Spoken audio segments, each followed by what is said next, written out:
Good evening.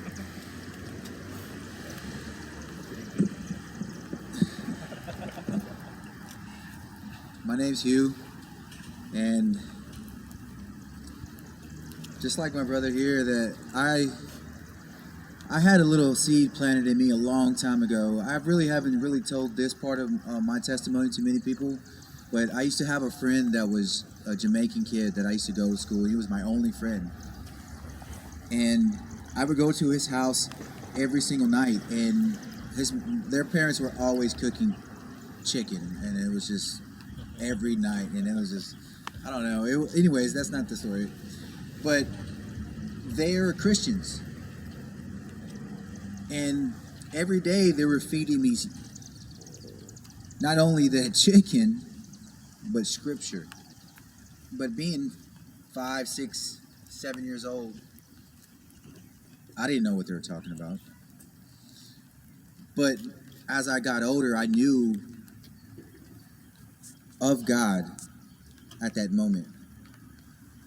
But it was hidden away because how I was raised. You see, because every single one of us were raised as to have a self-purpose driven life. Like, what can you do for yourself?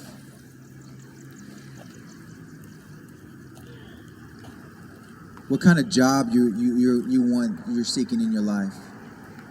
What kind of wife, house, car, all those things that we're always seeking for.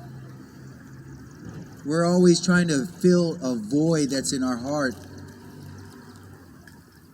and it's never filled because we always want more. It's because it was God's love that was meant to fill that void.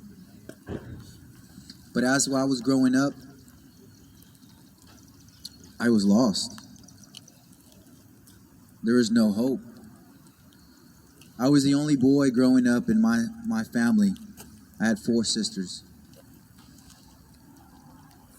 So I was neglected. No father, just my mother. The only reason why I didn't have my father at the time, it was because my mother and father, they didn't get along. So my mother kept us away from him. So that emptiness that I was still trying to fill, it was just kept on and just, it was not fulfilled. So I grew different types of relationships because of that void and because of that neglect that I didn't have, which is that love. I didn't have love growing up. I was showed, oh, he's a boy. He can deal with himself. My mother couldn't raise a man because she didn't know how. She just knew how to only view on a woman's perspective. But nothing's wrong with that, but she doesn't know how to raise a man like a man knows how to.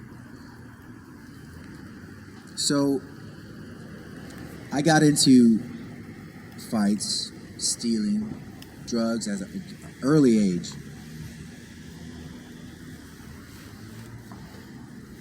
And my relationship status was just come and go with people, no matter who it was.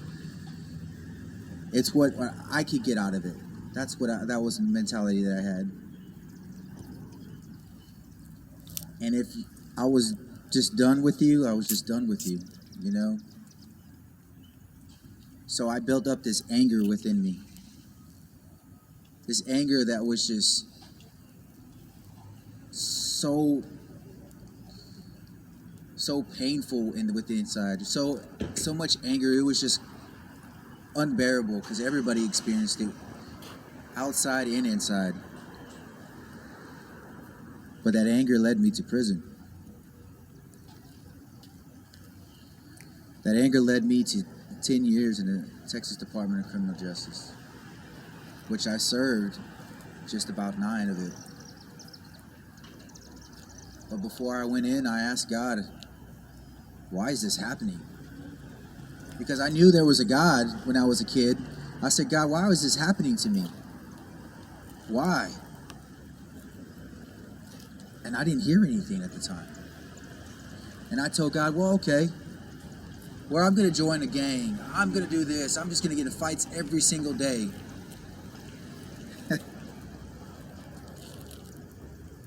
And I heard something within me and said, okay, but when you're done with that, I'm going to still be right here. I didn't get it. I didn't know what was going on, because as I walked into that jail cell, I read the Bible, but it still wasn't clicking in here. So I was going to prison. A year into it, I had my son taken away from me. I had my family taken away from me.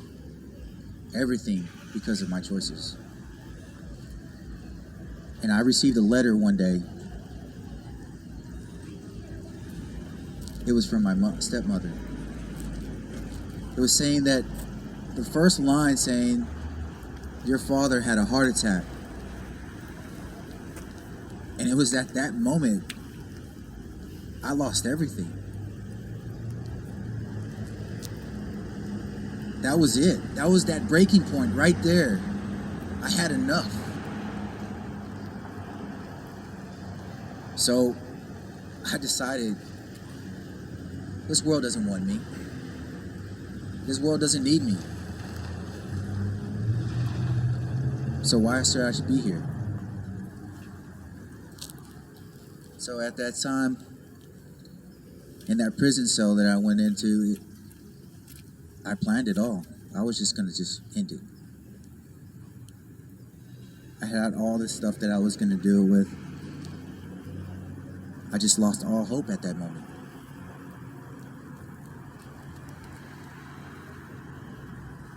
But as that moment, as I grabbed that razor blade, I asked God, where are you? Why aren't you here? Why aren't you saving me? Why aren't you doing anything about it? But it was just silence at that moment. So I didn't know. I was stuck at that moment. I didn't know what to do.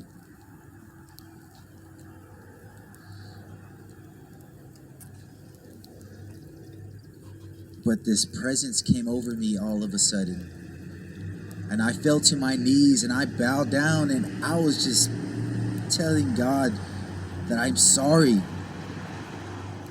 I'm sorry. Forgive me for the way I've been.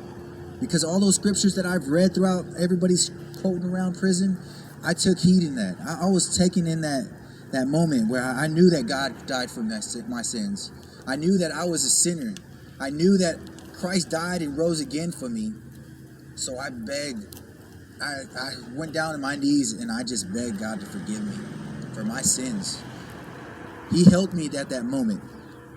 He cleared all that mess that I was in, that pain that I was suffering.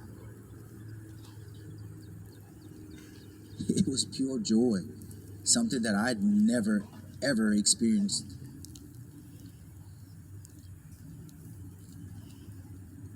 As I got up from that cell, I started reading my word.